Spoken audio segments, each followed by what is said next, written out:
عمرك حسيت وانت بتتعلم انجلش ان الجملة بتطلع منك بعد فترة من غير ما تفكر؟ عارفين ده كله بيحصل ليه؟ بسبب عقلنا الباطن. المخ هنا بيبدأ يشتغل من غير ما تاخد بالك ويطلع الكلام اوتوماتيكلي من غير ما تفكر.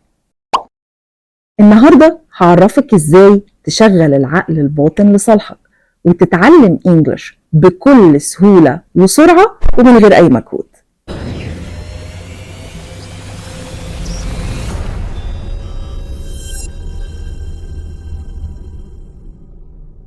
العقل الباطن يا جماعة هو الجزء من مخك اللي بيخزن كل حاجة فيه، وبعد فترة بيشتغل اوتوماتيكلي من الحاجات اللي اتخزنت عنده جوه مخك. بمعنى لما تسمع كلمة أو جملة كتير وتكررها اوريدي بتتخزن عندك في السبكونشس، وبعد كده بتطلع من غير ما تفكر تماما. هديكم مثال بسيط حصل لي من سنين فاتت كتير كده. وانا صغيرة كنت بحب جدا اسمع اغاني اجنبي، زي مثلا باك ستريت بويز، اسمع لبلو، اسمع لبراين ادمز. وكنت مش بس كده، كان زمان ايامينا كان في اللي هي شرايط الكاسيت، فالشرايط دي تلاقوا الورق اللي جوه موجود فيه الليركس بتاعه الاغاني، فكنت بقعد اسمعها كتير جدا واقعد احفظ في الليركس.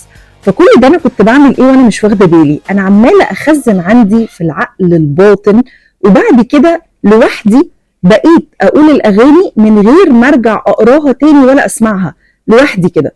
فدي حاجة برضو من تدريبات العقل الباطن، ان انت كل ما بتسمع كتير كل ما انت عمال تخزن. وانا عملت هنا على فكرة 2 skills، انا عملت listening وعملت reading، فكل ده بيخلينا في الاخر ان احنا نطلع اللغة ونطلع الكلام واحنا مش واخدين بالنا تماما. طب ليه بقى مهم ان احنا نتعلم عن طريق تدريب العقل الباطن؟ اول حاجة يا جماعة هيخلينا نتكلم بطلاقة ومن غير اي غلطة. تاني حاجة هيديك على فكرة ثقة ان انت تتكلم وانت مش خايف وقلقان.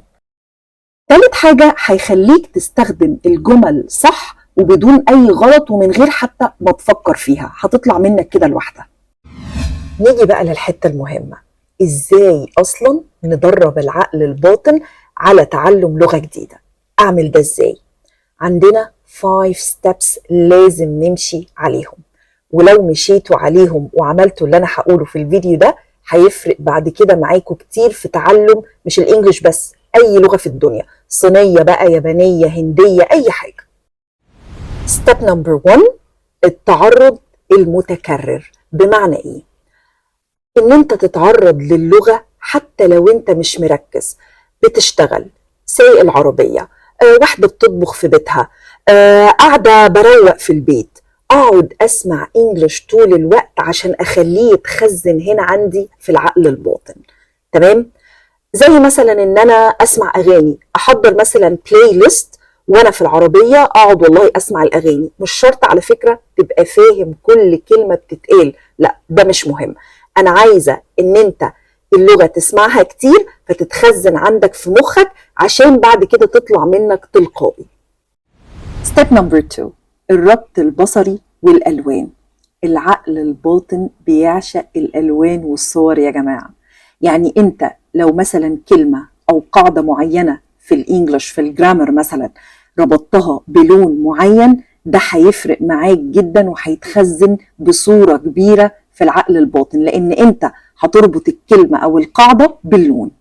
والحقيقة التكنيك ده أنا بتبعه في الكورسز بتاعتي. يعني مثلا لو أنا بشرح جرامر، الحقيقة بدي لكل زمن لون معين عشان لما أجي أراجع بعد كده أو أعمل براكتس أو حتى أعمل سبيكينج وأتكلم، أبتدي أربط هنا اللون بالقاعدة فابتدي أفتكر. فكل ده تدريب للعقل الباطن وأنت مش واخد بالك. ولو أنتوا بتتابعوا سلسلة حلقات 10 minutes for grammar، إن شاء الله أنا هعمل ده قريب جدا. مع الأزمنة هربط القاعدة بالألوان، فتابعوها عشان يجيلكوا كل طبعا جديد. ستيب نمبر 3، التكرار الذكي. خليك ذكي وانت بتكرر وبتذاكر. بمعنى ايه؟ ما يبقاش عندك 100 كلمة المفروض ان انت تحفظهم وتروح واخدهم في يوم واحد ودشهم واحفظهم. عمر عقلك ما هيستوعب. خلينا honest، عمره ما هيستوعب. طب اعمل ايه؟ يعني مثلا انا عندي النهارده تارجت ان انا اذاكر 10 كلمات جديده، هذاكرهم النهارده مفيش مشكله، اجي بكره اراجعهم، استنى 3 ايام وارجع للكلمات تاني وراجعها، وبعد اسبوع يفوت اراجعهم لتالت او رابع مره. يبقى انت كده عملت تكرار وبطريقه ذكيه. هو ده اللي انا اقصده في التكرار الذكي. ستيب نمبر 4 بقى، عندنا حاجه في الانجليش وممكن تكونوا سمعتوا عنها قبل كده، اسمها shadowing، اللي هي بالعربي المحاكاه. بمعنى ايه؟ ان انت مثلا تجيب نيتيف سبيكر من فيلم، من مسلسل، اي حاجه، ومثلا يقول جمله قصيره او جملتين، وتبتدي ان انت تكررهم وراه بس بنفس نغمه الصوت اللي هي عندنا بنقول عليها intonation، ونفس البادي لانجوج ونفس الاكسنت والطريقه. هتلاقي نفسك ان انت لقطت اللغه بكل سهوله. وبرده تاني هقولك ما تركزش على معاني الكلمات، مش مهم خالص ان انت تبقى فاهم كل كلمه بتتقال. انا هنا عايزه اشتغل على النطق الصح.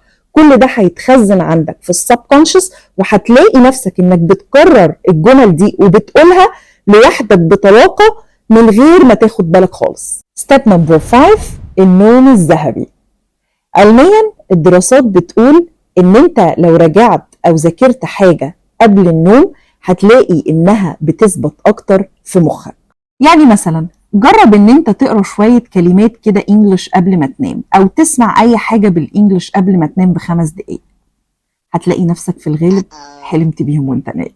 وهو ده اللي انا اقصده، ان انت فعلا لو اتعلمت حاجه او راجعت حاجه او ذاكرت حاجه قبل ما تنام، ده هيثبت اكتر من ان انت تذاكرها طول اليوم وانت مركز.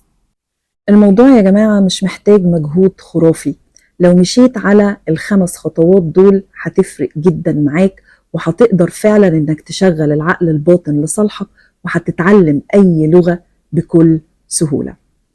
تابعونا واعملوا سبسكرايب للقناه، وإن شاء الله هيجيلكوا كل جديد، واستنوا فيديوهات أكتر وأكتر، وادخلوا اسألوا على كورساتنا وعروضنا. أشوفكم إن شاء الله في حلقة جديدة.